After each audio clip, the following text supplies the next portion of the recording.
નાગપાચમ. શ્રાવણ વદ પાંચમના દિવસે વ્રત થાય. આ દિવસે નાગ પૂજા કરાય છે.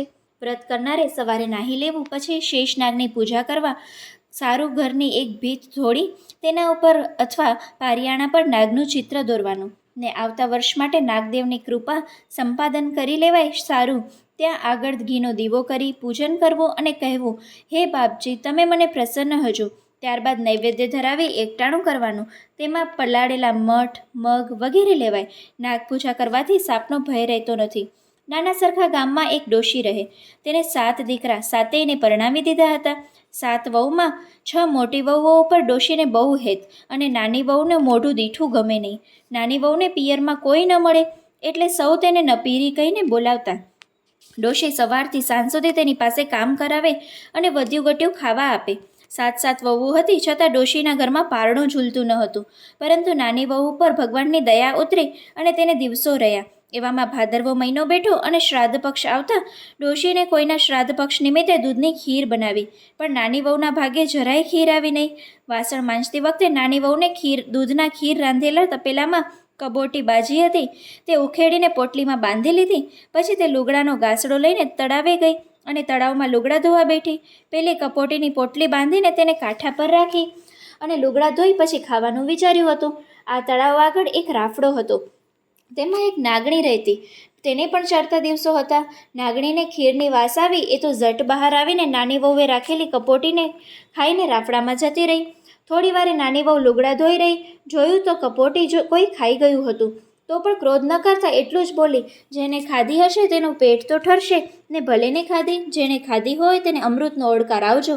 આ વાત સાંભળી નાગણી ખુશ થતી બહાર આવી અને એને પૂછ્યું. નાની વહુએ કહ્યું, હું આ ગામમાં રહું છું. મારે 6 જેઠ જેઠાણી અને એક સાસુ છે.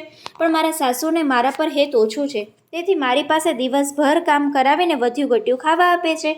માટે મારા પિયરિયામાં કોઈ ઓત નથી. આ તો મેં ખાવા માટે રાખી ખીરની કપોટીને કોઈ મારા જેવી દુખ્યું જ ખાઈ ગયું હશે. આવું કહ્યું. નાગણી પ્રસન્ન થઈને બોલી, બહેન, તારા ભાગની કપોટીઓ હું જ ખાઈ ગઈ છું. હવે તું મને તારા મનની ખરી વાત કહે કે તને શું દુઃખ છે? નાની વહુ બોલી, મારો ખોડો ભરાવાનો પ્રસંગ નજીક આવી રહ્યો છે અને ખોડો ભરનારું કોઈ નથી. નાગણી કહે, બેન, તારે પિયરમાં કોઈ નથી તો મને તારી મા ગણજે અને મારા છોકરાઓને તારા ભાઈઓ ગણજે. મારો રાફડો છે તે તારું પિયર સમજજે. ખોડો ભરવાનો સમય જ્યારે આવે ત્યારે કંકોત્રી લખાય ત્યારે એક કંકોત્રી તું રાફડામાં મૂકીને જજે. તારો પ્રસંગ બહુ સારી રીતે પાર ઉતરી જશે. નાની વહુ તો હર્ષ પામતી ઘેર ગઈ. જ્યારે ખોડો ભરવાની કંકોત્રી લખવા માંડી ત્યારે વહુએ એક કંકોત્રીની માંગણી કરી. ડોશીએ છણકો કરીને એક કંકોત્રી આપી. વહુએ નાગણી માને કંકોત્રી પહોંચાડી. ખોડો ભરવાનો દિવસ આવતા નાની વહુએ જેઠાણીઓ મશ્કરી કરવા લાગી અને ડોશી પણ બોલવા લાગી, હવે ન પીરીનો ખોડો શું ધૂળ ભરવાનો? આ તો જેમ તેમ પતાવી દેવાનો, વળી ઠાઠ શો? ત્યાં તો 2 રાજકુમાર જેવા દેખાવવાળા જુવાનિયાઓ આવી પહોંચ્યા. તેમની સાથે 4 સેવકો હતા. તેમના હાથમાં વસ્ત્રો, આભૂષણો ભરેલા થાળ હતા. નાની વહુ સમજી ગઈ કે નાગણીમાએ મોકલ્યા છે. ડોશી તો તેની 6 વહુઓ ડઘાઈ જ ગઈ. આ વળી નાની વહુના પિયરિયા ક્યાંથી જાગ્યા? આટલા બધા કપડાં, દાગીના, આટલું બધું ઠાઠ? ડોશીએ તેમને આવકારો આપી વહુઓને કંસાર રાંધવા હુકમ કર્યો. એટલે એક જવાને કહ્યું, બહેનના ઘરનું અમે ના ખાઈએ, છતાં તમારું મન રાખવા કઢેલું દૂધ પીશું. થોડી વારે નાની વહુ દૂધનું તપેલું અલાયદા ઓરડામાં મૂકી આવી. એટલે ઓરડો બંધ કરી નાગકુમારો નાગ સ્વરૂપના ધારણ કરી બધુંએ દૂધ ચસકાવી ગયા. ખોડો ભરતી વખતે નાગકુમારો જરી કસબ ભરેલા વસ્ત્રો અને હીરા મોતી દાગીના આપ્યા. આ બધું જોઈ નાની વહુના સાસરિયા તો વિચારમાં પડી ગયા. નાગકુમારો કહે, અમારી બહેનને હવે વડાવો, સુવાવડ પછી 1.25 મહિનો બાદ મોકલી દઈશું. નાની વહુએ નાગકુમારોના રાફડામાં લઈ ગયા. ત્યાં ઊંડાણમાં મહેલ હતો. તેમાં પેલી નાગણી હિંડોળા ઘાટ પર બેસી હિંચકા ખાઈ રહી હતી. નાગણીએ નાની વહુના માથે હાથ મૂકીને કહ્યું, તારે અહીં રહેવાનું. કામમાં તારા ભાઈઓ નાગકુમારો ને દિવસમાં 3 વખત દૂધ પાવાનું. કઢેલું દૂધ તૈયાર થાય એટલે ઠંડુ કરી તારે ઘંટડી વગાડવાની. તેનો અવાજ સાંભળી અને દૂધ પી જશે. થોડા દિવસો બાદ નાની વહુને રૂપાળો દીકરો અવતર્યો. એને જોઈને પોતાનું દુઃખ ભૂલી ગઈ. છોકરા દિવસે ને દિવસે મોટો થવા લાગ્યો. એક દિવસ નાની વહુ ગરમ થયેલું દૂધ ઠંડુ પાડવાની રાહ જોતી બેઠી હતી. તેની પાસે ઘંટડી પડી હતી ને છોકરો દૂર રમતો હતો. એવામાં કંઈક યાદ આવતા તે બીજા ઓરડામાં દોડી ગઈ. છોકરાના હાથમાં ઘંટડી આવીને તે તો વગાડવા માંડી. એટલે દૂધ તૈયાર થઈ સમજી ગયું અને નાગકુમારો ત્યાં આવ્યા એટલે છોકરો ડરી ગયો અને તેના હાથમાંથી ઘંટડી છૂટી ગઈ. તે બરાબર નાગકુમારોની પૂંછડી પર પડવાથી બંનેની પૂંછડી બાંડી થઈ ગઈ.